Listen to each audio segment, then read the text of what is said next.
Hi again, guys. I went outside to bring some garbage to the dumpster and I noticed the beautiful cloud formations. It's really, really hot out. It's still in the 90s.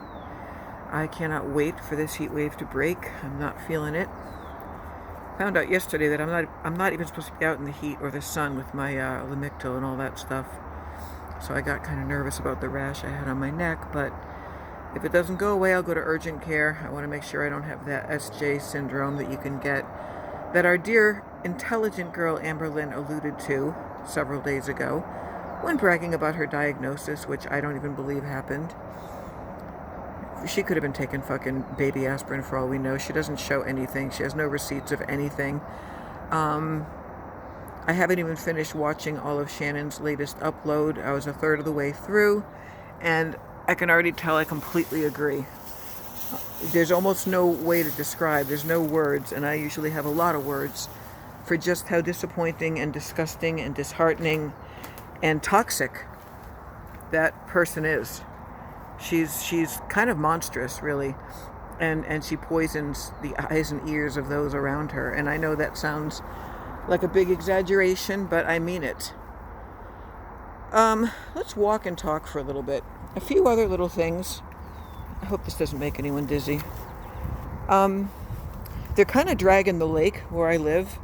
I mean, they're not really dragging it yet, but they had police helicopters and sheriffs for the last 48 hours over there, and dogs. They're looking for a missing swimmer. It's really quite shocking when you think that someone probably drowned in the lake you live across from. A very tranquil, smallish lake that's only about 11 feet deep, I think, at its height.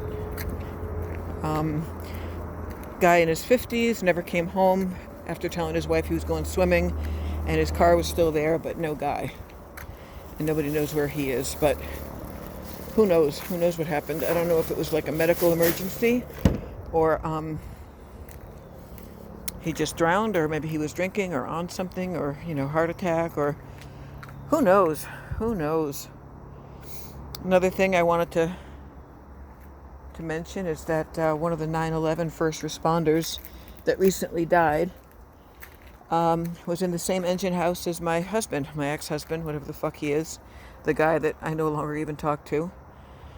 I texted Steve to say how sorry I was, and he just said, yeah, sad, like that. That was his whole response to my trying to be sensitive and empathetic. Guy's name was Kevin Nolan. I met him. I mean, I was at some firehouse parties with him. Those were two things I wanted to mention. And later on tonight, I think I might spit some rhymes at y'all, recite some poetry. Still thinking about making a second YouTube channel just for me reciting and narrating my poems. I don't know if that'll be like overkill or not. I realized that when I do it here on my normal channel, it probably bores a lot of people who aren't into poetry and stuff. Let's look at the sky again. Nice color. It's so hot out. So as I said before, I'm going to another site after here, and then I really just can't freaking wait to have Monday off, even just to do nothing, play with my cats, clean up my house a little. I forgot to put my garbage out tonight because I forgot I wasn't going home from here. I have therapy on Tuesday. I'm very nervous about it. There are certain things I want to discuss with him, and I don't want to get too deep, but that's probably a stupid thing to say because he's a therapist, and that's what you're supposed to do, is peel back all the layers, all the onion layers that he and I always allude to. And no, it's not about me confessing feelings toward him or whatever, all that transference nonsense, which I'm sure would not be news to him, and it wouldn't shock him. I'm sure everybody guru-izes a therapist once or twice in their life, maybe. I know I've written about 6 poems about it already. But that's just what I do. That's how I handle things, as I write about stuff. But the Amberlynn Reid nonsense really, really, really puts a bad taste in my mouth. She just glorifies her failure. She celebrates her obesity. She's freaking loving this attention. She's trolling hard. She's smiling about it. She's laughing all the way to the bank. and just getting bigger and bigger and bigger and harder to look at, harder to listen to. I prefer the reaction channels that don't even show her. I can't bear hearing her more than once. And so I'm going to go back and finish listening to Shannon's upload, because I think she's talking about taking a break or quitting Amberlynn reactions altogether. I'm not sure, but if that is the case, I'm on board. I completely support that decision, because I think that she really lowers all of our vibrational levels, because I kind of believe in that shit now. All right, I'm gonna go.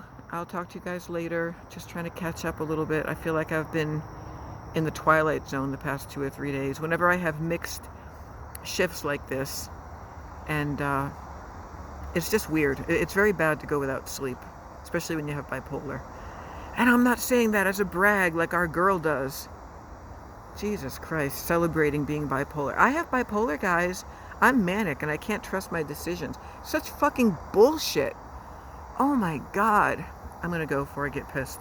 Plus I want to go inside where the AC is cranking. I love you guys. Hope you enjoyed my little sunset soliloquy here.